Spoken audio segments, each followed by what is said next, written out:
네, 윤석열 정부 초대 내각에 대한 인사청문 전국이 본격화됐습니다. 더불어민주당은 국민이 예스해야 패스, 이런 슬로건을 걸고요. 송곳 검증을 예고하고 있는데요. 뉴스 1번지 1번지 현장, 오늘은 더불어민주당 인사청문 TF단장을 맡고 있는 민형배 의원과 함께하도록 하겠습니다.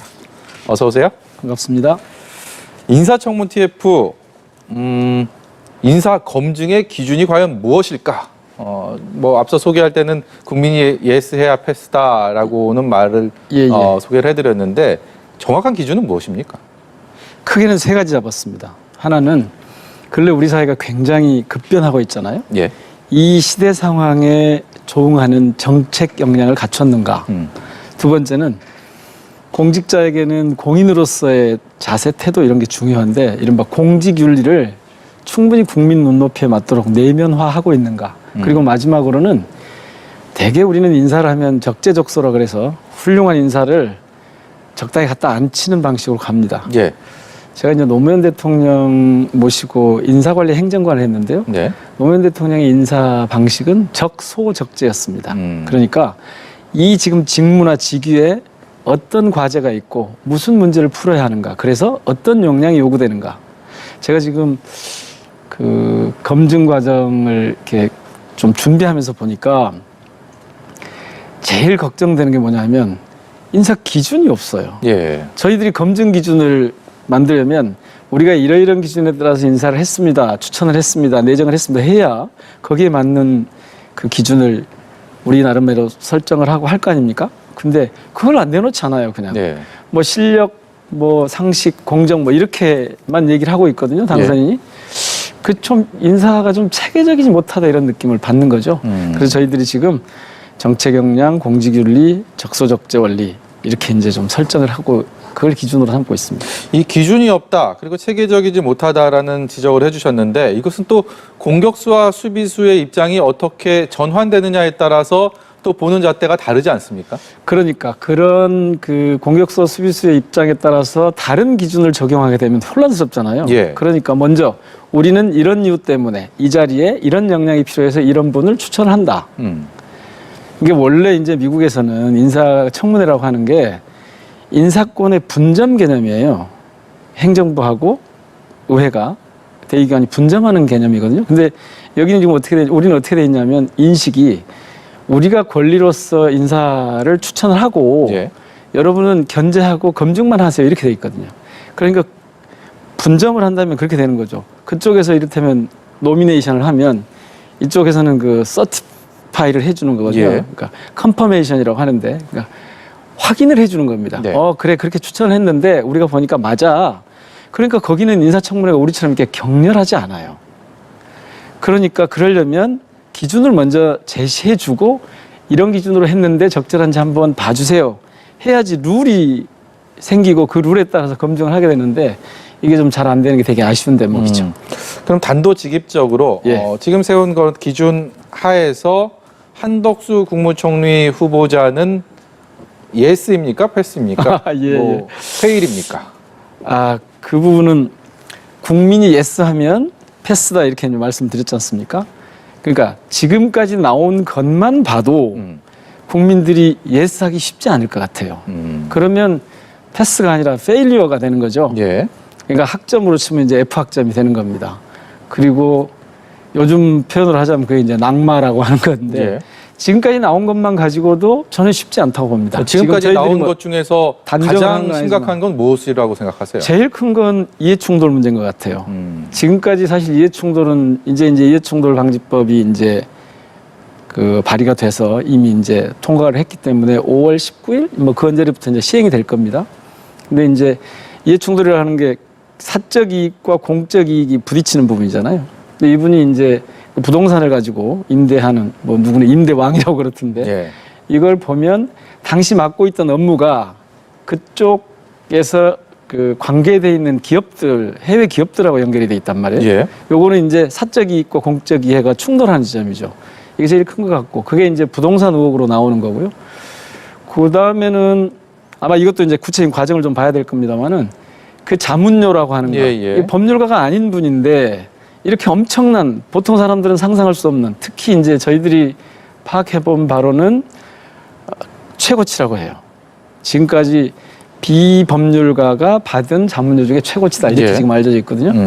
그러면 여기서 이제 검증해야 될 건 도대체 무슨 일을 했길래 그냥 주진 않았을 거 아닙니까? 그냥 줬으면 이건 뭐 정치자금법 위반이다 뭐 여러 가지 위반 사항이 많을 테니까 뭔가 대가가 있었을 텐데 무슨 일을 했느냐 네. 이걸 자세하게 살펴봐야죠. 아마 그것만 가지고도 뭐 지금 상황으로 보면 국민들이 뭐 동의하기 쉽지 않을 것 같습니다. 그 관련해서 네. 오늘 나온 여론조사가 있어서 저희가 좀 준비를 했는데 네. 우선 그 말씀하신 자문료, 고문료, 네, 고문료. 김앤장에 관련된 이 논란에 대해서 여론을 물었더니 보시는 것처럼 부적절하다가 확연히 많습니다. 상식적이지 않죠. 네, 상식적이지 않다라는 답변인데 예. 또 다른 같은 기관의 역시 여론조사를 또 보면 예. 그럼에도 불구하고 총리에 적합한가 그렇지 않은가라고 물었더니 여기는 또 적합하다와 적합하지 않다가 거의 차이가 없을 정도로 저렇게 나타난단 말입니다. 다시 이 말씀을 드리면 고문료는 부적절하다가 압도적인데 총리로서의 적합도는 거의 비슷하다. 어떤 의미가 있습니까? 지금 이거는 저 여론의 변화를 봐줘야 됩니다. 지금 저 부적절하다고 적절하다의 차이는 금방 우리가 이해할 수 있는데요. 이 전 조사에서는 38대 22였어요. 적절하다고 훨씬 더 높았어요. 예. 근데 시간이 흐를수록 지금 검증이 아직 시작되지도 않았는데 근래 그냥 언론에서 하고 있는 검증만 가지고도 이미 높아지고 있잖아요. 예. 저희들은 뭐 제가 그렇게 정리를 해놓은 건 아닙니다만은 최소한 적합하다고 하는 의견이 절반은 넘어야지 가능하지 않겠냐 그렇게 보는 겁니다. 지금 이렇게 거의 이 변화를 비슷하게 한번 형성되는 봐보면, 것도 문제가 있는 것이다. 예, 점점 처음에 발표했을 때는 38%대 22%였어요. 네. 적합이 38이었거든요. 근데 지금 적합은 떨어지고 부적합은 확 올라갔지 않습니까? 예. 이거는 인사검증을 해보면 적합도가 국민들의 지지가 50%가 넘기 어려운 구조라는 걸 금방 알 수 있고 조금씩 알려질 때마다 지금 부적합하다는 여론이 올라가고 있기 때문에 제가 볼 때는 패스가 쉽지 않을 것 같습니다. 그럼 그럼 예스 해주기 쉽지 않죠. 그럼 이렇게 여쭤보겠습니다. 지금 예. 뭐 이런 의혹들과 능력과 자질을 어떻게 좀 분리하는 것 자체가 적합할지는 모르겠습니다만 네. 의혹과 능력을 떨어뜨려 놓고 생각을 한다면 능력만큼은 문제가 있다 없다 여기에 대해서 어떻게 대답을 하시겠습니까? 의혹을 떠나서 예. 저는 이번 총리는 매우 특별하다고 보거든요. 잘 아시는 것처럼 이번 대통령 당선인은 대한민국 정치사에서 찾아보기 어려운 특징을 갖고 있습니다. 검사만 하던 분이고 행정 경험, 정치 경험 전무한 분이세요. 네, 당선인이요? 그렇죠. 당선인이. 그러면 이거를 보완해 줘야 될 거 아닙니까? 근데 대통령은 검사 경력만 가지고 되는 건 아니잖아요. 네. 아무리 짧은 시간에 공부를 한다고 해도 보완해 줘야 될 게 특히 내각에서나 특히 총리가 보완해 줘야 될 게 너무너무 많을 겁니다. 그것을 갖췄느냐가 핵심일 텐데 우선 자질로 보자면 이미 한덕수의 시대가 아니에요. 한덕수의 시간이 아니에요. 벌써 10년도 더 전에 총리를 하시던 분이에요. 그 사이에 우리 사회는 엄청나게 변화했습니다. 그래서 대전환이라고 하는 이런 시대적인 상황을 맞았는데 이 상황에 한덕수 총리가 그 올드한 분이 이 첨단을 달리는 그리고 크게 변화하는 요동치는 이 우리 사회를 그리고 국제사회를 잘 파악해서 국정에 반영하고 이걸 갈 수 있을까. 그리고 이번 선거에서도 보였지만 통합 역량이라고 하는 게 정치 역량, 통합 역량, 총리는 이제 그런 게 좀 필요하지 않습니까? 특히 당선이 지금 국민 통합을 굉장히 중요한 과제로 내세우고 있기 때문에 그런 점에서 행정 관료만 했기 때문에 물론 외교 일을 조금 했다고 합니다만은 뭐 경제 쪽 뭐 마인드가 있다고 예. 합니다만은 그런 것도 좀 적절한가 싶고요. 그러니까 관료의 경직성이라고 하는 이런 것 때문에 이 변화한 상황이 좀 적절할까 싶고 이런 특성들로 보면 자질이라고 하는 역량이라고 하는 측면에서도 지금 시대 상황에 적합하게 보이지는 않습니다. 근데 많은 분들이 노무현 정부에서 참여정부에서 마지막 총리를 지냈다 이것을 언급을 하거든요. 그럼 그 나올 겁니다. 앞으로 어떤 과정을 통해서 이분이 하게 됐는지 그러니까 이제 되게 그 정무직으로 가는 그 과정을 보면 총리실에서 저도 그때 사실은 그러니까 청와대 비서관들이 있었거든요. 예. 총리실에서 이제 옮겨가는 이런 과정을 보면 그걸 뭐 이렇게 방송에서 말씀드리기 쉽지 않은데 그런 게 있습니다. 그게 꼭 사실은 역량이라고 하는 걸 기준으로만 보는 건 아니거든요. 정무직들은. 그래서 그 부분은 조금 더 살펴보면 제가 지금 말씀드린 내용이 그런 거였구나 싶은 게 있을 텐데요. 그 얘기는 인사청문회를 지켜보면 그렇죠. 답이 나오겠군요. 예. 그러니까 지금 상황에서 맞는 자질인가 보면 첫 번째는 말씀드린 대로 현재 대통령을 보완해줘야 되는 총리로서의 기능. 예. 그다음에 시대 상황이 크게 바뀌었는데 여기에 적응하는 혹은 이걸 끌고 갈 수 있는 역량 이런 것들로 보면 제가 지금 추상적으로 좀 말씀을 드렸지 예. 않습니까? 지금 이걸 저희들이 세워놓은 몇 가지 그 역량, 직무 역량을 가지고 기준을 세워놨는데 그 기준에 맞는가 여기까지 이제 일일이 볼 수 없으니까 큰 흐름으로 보면 굉장히 올드한. 그래서 아마 이 상황을 제대로 끌고 가는데 적합할까 심지어는 이런 생각이 드는 거예요. 그냥 한번 내세워 봤나? 2탄, 3탄이 준비돼 있나? 네. 그러니까 이유를 모르겠는 거예요, 사실은. 왜 하필이면 윤당선인이 이런 분을 내세웠을까? 초대 총리로 그것도. 예. 그런 거 이제 이렇게 보면 되거든요. 아까 그 기대치가 있었는데 저희 그 문재인 정부 초대 총리가 이낙연 총리 아닙니까? 그렇죠. 그때 후보자 시절에 봐보시면 적합하다고 하는 국민이 60%가 넘었어요. 그리고 부적합하다는 여론은 5%밖에 없었습니다. 굉장히 다른 상황이죠. 예. 근데 이런 상황에서 왜 저런 그 시대의 감각이 좀 아무래도 좀 뒤처질 것 같은 이런 분을 내세웠을까? 예. 좀 궁금한 대목이죠. 예, 알겠습니다. 총리 후보자에 대한 인사청문도 그렇고 네. 어제 인수위에서 초대 내각 인선 8명 발표를 했는데 이 부분 좋은 평가를 하실 거란 생각은 죄송합니다만 좀 안 들고요. 네. 그래도 특별히 좀 이 부분은 고려가 됐다, 잘 됐다라고 생각하시는 건 없습니까? 죄송합니다. 저희들이 보기에는 이거 괜찮은데 싶은 게 거의 없는 게요.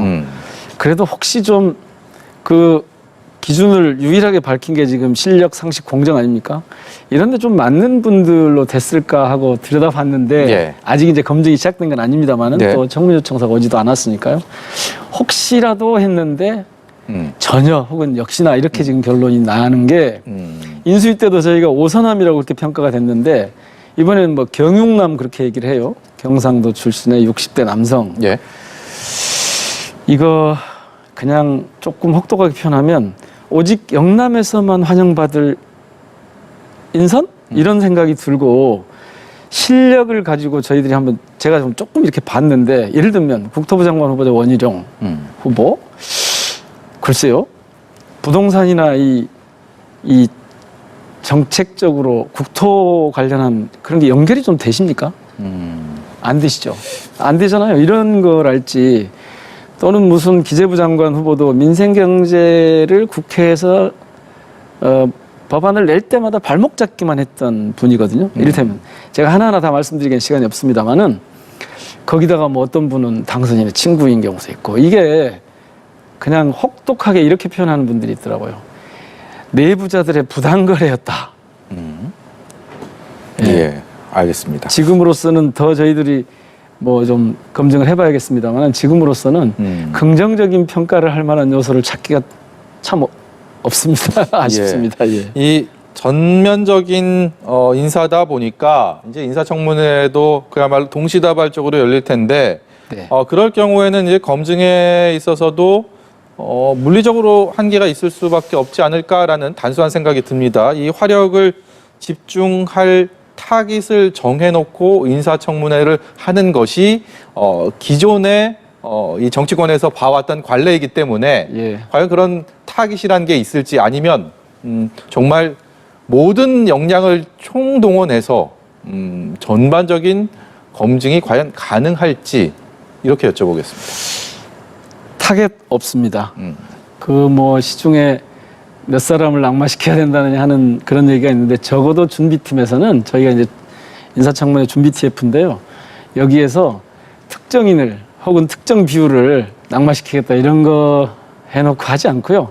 정확하게 저희들이 제시한 기조가 이제 두 가지 있습니다. 하나는 국민 눈높이에서 패스가 되느냐 하는 게 네. 하나 있고 또 하나는 정책 역량이 되느냐 직무 역량이 되느냐 요건데 이걸 기준으로 볼 것이고요. 그 다음에 총리만 이제 인사청문 특위를 따로 꾸리고 나머지는 다 상임위에서 합니다. 그러니까 저희들이 또 의원들 숫자가 많잖아요. 예. 그래서 이걸 뭐 동시다발적으로 해놓은 이유는 저희들이 좀 짐작은 합니다. 말씀하신 대로 좀 화력을 좀 분산시키려고 하는 이런 게 있지만 총리는 따로 이제 그 중에서도 좀 그 전투력 있는 분들을 배치를 하고요. 나머지는 상임위에서 할 것이기 때문에 저희들이 아시는 것처럼 7대 5대 1이에요. 지금 의회 비율이. 그래서 아마 이게 무슨 역량이 분산돼서 제대로 검증하지 못하고 그러지는 않을 것 같습니다. 예. 시간은 거의 다 됐는데 이 인사와 상관없는 질문 하나 좀 드리도록 하겠습니다. 예. 워낙 정치권에 지금 큰 관심사이기 때문에 민주당이 이른바 검수완박 법안 처리를 당론을 할지 안 할지 내일 의원들 모여서 이제 예. 정한다고 하는데 예. 견해들이 많이 엇갈리는 것 같습니다. 민 의원께서는 어떤 생각 갖고 계십니까? 제 개인적으로는 이번에 처리할 수밖에 없다. 처리하지 않으면 안 된다. 왜냐하면 뭐 잘 아시는 것처럼 지금 이미 검찰 국가화가 진행되고 있다고 봅니다. 단순히 대통령 당선인 문제가 아니라 검찰이 기소권과 수사권을 동시에 갖고 있음으로 해서 그동안 우리 사회에 굉장히 강력한 집중화된 권력을, 형사권을 행사를 했단 말입니다. 형사처벌 권한을. 이런 상황은 국제적으로도 사례가 없고 예. 이것이 사실은 정치에까지 이어져서 어떤 분들은 브라질의 그 사법 쿠데타처럼 우리도 사실은 검찰이 이 나라를, 이 사회를 좌지우지하는 것 같은 그런 느낌이 있고, 그래서 이렇게 근래에 그 수사기소 분리를 하겠다고 하니까 대검찰청에 검사들이 집단적으로 지금 반대 움직임을 보이고, 이런 걸 보면 예. 지금 이 시점에서 이걸 하지 않고 넘어가는 것은 민주당의 직무유기다, 이런 생각이 듭니다. 검찰 국가화가 진행되고 있고 수사 기소를 동시에 독점하고 있음으로써 생긴 부작용이 너무 컸기 때문에, 거기다가 지금 대통령 임기가 얼마 남지 않았는데 이 상황에서 이걸 그냥 지나가게 되면 도대체 민주당이 무슨 일을 했느냐라는 추궁을 받게 될 것 같습니다. 그래서 저는 개인적으로는 이거 반드시 처리하고 넘어가야 된다고 봅니다. 그런데 왜 하필 지금이냐? 이 문재인 정부를 거의 남겨두지 않은 한 달 정도의 시간, 그리고 지방선거를 앞둔 이 시점, 이런 것들을 좀 앞서서 먼저 좀 하지는, 이렇게 묻는 분들도 많습니다. 그렇습니다. 지방선거하고 연관은 가능하면 저희들은 이것이 선거에 크게 영향을 미칠 거라고 보지는 않고요. 그거는 그래서 오히려 이런 겁니다. 저희들이 이 논의를 시작한 게 2020년 12월부터입니다. 저도 그때 당시에 특위에 참여를 했었는데 예. 그때부터 사실은 지금까지 수도 없이 여러 차례 논의를 한 겁니다. 특위만 해도 2번 꾸려졌고 이번에 사법개혁특위, 선대위 사법개혁특위까지 하면 3번 꾸려졌습니다. 충분히 논의를 했습니다. 그리고 대안이 무엇인지도 다 정리가 돼 있습니다. 입법도 돼 있습니다. 문제는 뭐냐면 이번에 이거를 하지 않고 넘어가면 민주당이 지금까지 그렇게 계속 주장해왔던 것을 뭘 했어라고 하는 지지자들의 원망이 있고, 예. 그다음에 또 하나는 현실적으로 문제가 하나 있는 게 대통령이 법안에 대해서 거부권을 행사할 수 있게 돼 있지 않습니까? 거부권을 행사하면 다시 국회로 돌아오면 3분의 2가 찬성을 해줘야 됩니다. 네. 근데 지금 문재인 대통령 임기 중에 이걸 하지 않으면 이 수사기소 분리 문제를 풀어갈 수 없다는 겁니다. 이제 염려를 하시는 분들은 아니 준비를 충분히 해서 하지라고 하는 부분을 말씀을 하시고 보완책을 말씀을 하시는데, 보완책은 일단 이렇게 해놓고 나면 공백이 좀 생길 겁니다.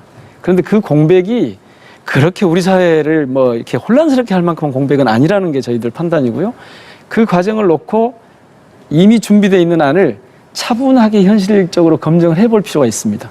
그래서 시간을 가지고 이건 가야 될 영역하고 당장 처리하고 해야 될 영역이 있는데, 적어도 수사기소 분리하는 것만은 당장 처리하고 가야 될 영역이다, 이렇게 보는 거죠. 예. 오늘 말씀 여기까지 듣도록 하겠습니다. 지금까지 민주당 인사청문 TF 단장 맡고 있는 민형배 의원이었습니다. 고맙습니다. 고맙습니다.